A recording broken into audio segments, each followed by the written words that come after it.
Gas ও সুপেয় পানি সরবরাহের ব্যবস্থা গ্রহণ। শ্যামপুর ও কদমতলী থানাধীন বিভিন্ন ওয়ার্ডে পুরাতন গ্যাস সঞ্চালন লাইন যা মাটির গভীরে 15 থেকে 20 ফুট নিচে অবস্থিত। এই পুরাতন গ্যাস সঞ্চালন লাইনের বিভিন্ন জায়গায় লিকেজ থাকার কারণে বিভিন্ন বাসাবাড়িতে গ্যাস লাইন দিয়ে গ্যাসের পরিবর্তে ময়লা পানি বের হয় এবং গ্যাসের চাপ একেবারেই নগণ্য। উক্ত সমস্যা সমাধানে তিতাস গ্যাস কর্তৃপক্ষের মাধ্যমে পুরাতন লিকেজ লাইনের পরিবর্তে নতুন গ্যাস সঞ্চালন লাইন প্রতিস্থাপন করার উদ্যোগ গ্রহণ করা হবে। এছাড়াও শ্যামপুর ও কদমতলী থানাধীন বিভিন্ন ওয়ার্ডের গণ্যমান্য ব্যক্তিবর্গদের সমন্বয়ে একটি তদারকি কমিটি গঠন করা হবে, যারা গ্যাস লাইনের লিকেজ, গ্যাসের স্বল্পচাপ ও অন্যান্য সমস্যা তিতাস গ্যাস কর্তৃপক্ষকে অবহিত করবে। ঢাকা ৪ শ্যামপুর কদমতলীতে বসবাসরত জনসংখ্যার তুলনায় সুপেয় পানির পাম্প সংখ্যায় অতিমাত্রায় কম।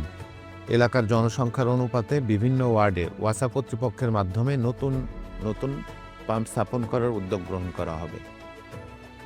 প্রিয় এলাকাবাসী, আমাদের এই গ্যাসের লাইন যখন স্থাপন করা হয়েছিল 1991 সনে, যখন বিএনপির চেয়ারপারসন দেশনেত্রী মরহুমা বেগম খালেদা জিয়া প্রথম নারী প্রধানমন্ত্রী নির্বাচিত হন, তৎকালীন সময়ে এই এলাকা থেকে নির্বাচিত সাবেক সংসদ সদস্য জনাব সালাউদ্দিন আহমেদ, তার হাত ধরেই সেই সময়ে এলাকায় বিভিন্ন রাস্তা দিয়ে আমাদের গ্যাস সঞ্চালন লাইন স্থাপন করা হয়।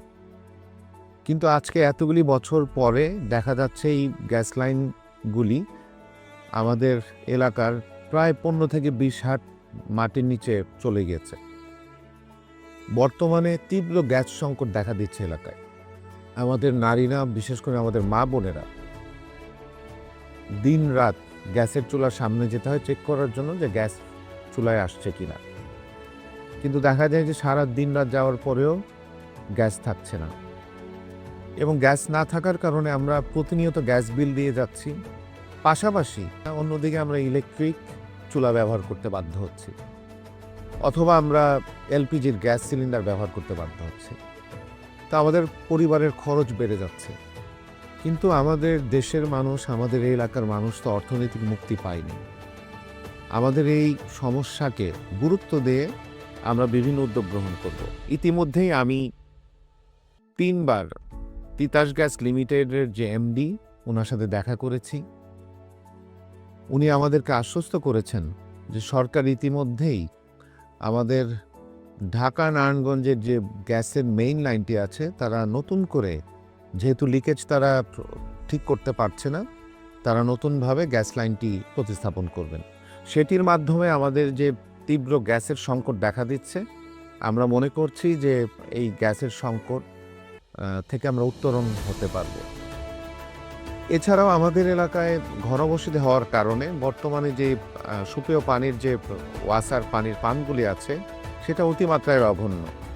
বিএনপি সরকার থাকা অবস্থায় যে কয়টি পানির পাম্প স্থাপন করা হয়েছিল এবং পরবর্তীতে এই বিগত সময়গুলিতে নতুন করে কোনো পানির স্থান স্থাপন করা হয়নি, সেটার ফলে আজকে এলাকায় মানুষ সুপেয় পানি পাচ্ছে না।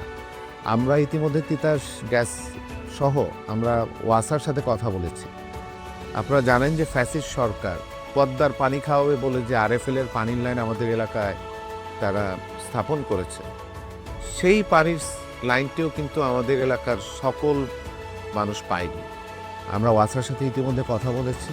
ওয়াসা কর্তৃপক্ষ যত দ্রুত সম্ভব তারা ব্যবস্থা গ্রহণ করবে এবং প্রয়োজন বোধে তারা এলাকার বিভিন্ন স্থানে নতুন করে পানির পাম্প স্থাপন করে আমাদের যে সুপেয় পানির সংকট দেখা দিয়েছে, সেই সুপেয় পানির সংকট উত্তরণে তারা নতুন পানির পাম্প স্থাপন করবে।